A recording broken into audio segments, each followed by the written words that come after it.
Organising your iPad workflow looks at ways the teacher can allocate work to their students, and students can in turn perform the work, submit it back to the teacher.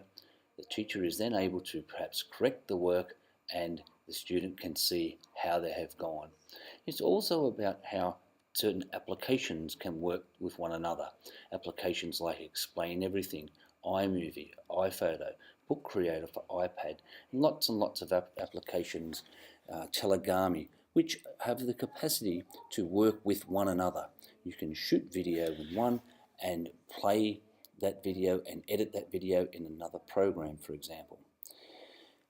Apps that work together is really what we're interested in. We have the capacity to integrate photos from one app with any other. We can create video, text, and move that text from one program to another to create a bigger and better project.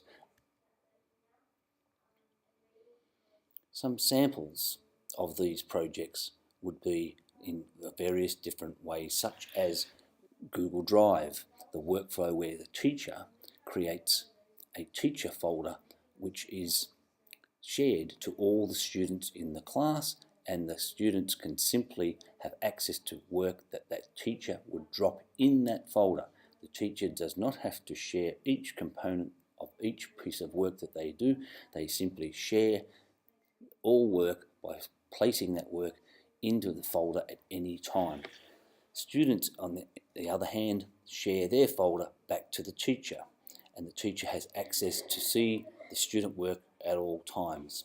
Teachers might consider creating a folder that students can have full write privileges to, and another folder which students only have read access to.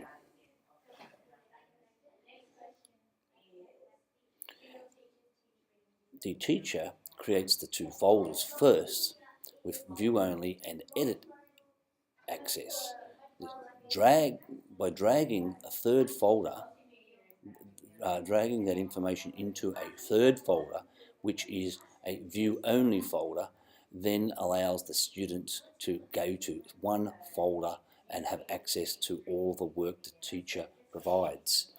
Students create a folder with their name on it, and they share that as full edit back to the teacher. The teacher creates the student creates folders for each subject, and they place that inside their shared folder. That way, all of those subject folders are already shared. There's lots of ways of distributing work. We can have a series of photos which can be distributed simply by placing them in iPhoto on the Mac. The Mac can then easily share those photos as a website, and by turning on web sharing on your computer, then the students can easily go to your computer and download those photos without having to go to the internet in class. We also have Chirp, where students can chirp items, files, photos, simply by turning on the app, and anyone who then turns on the app can send items, and everyone with that app has the capacity to receive those items. This is all being replaced in iOS 7 by AirDrop. Schools also use iMessage to share information to one-to-one persons or to a number of people in a group. So here we have looking at certain examples with Google Drive and a workflow by using Explain Everything, for example, or you could have a video created in Explain Everything shared directly to YouTube, or that video could go into an EPUB and uploaded. So there's lots and lots of ways that you can do this. It's important to recognize that when you want to upload items from programs like Explain Everything to a shared folder, that folder must have an item in it already for it to show up as an available place to upload that video to. Edmodo is an example of a program which is getting more and more popular by the day. And not only that, it's improving more and more with each version. So the features that we might have seen with Edmodo today will be different to what the features are in a few months' time perhaps, and certainly are very much different to what they have been in the past. So we just looked at a teacher to student assignment and student resubmission. Student can upload pages assignments, they can comment, and the parents also have views on the internet. Showbie is a fantastic program which is great for workflow for teachers to submit work or to allocate work to the students and the students to submit that work back. It is an absolute fantastic program. However, the better features of Showbie require a cost, and it seems to have gone up a little bit in price. Showbie allows students to create projects in programs like Pages and Keynote and save those programs as those projects as PDFs.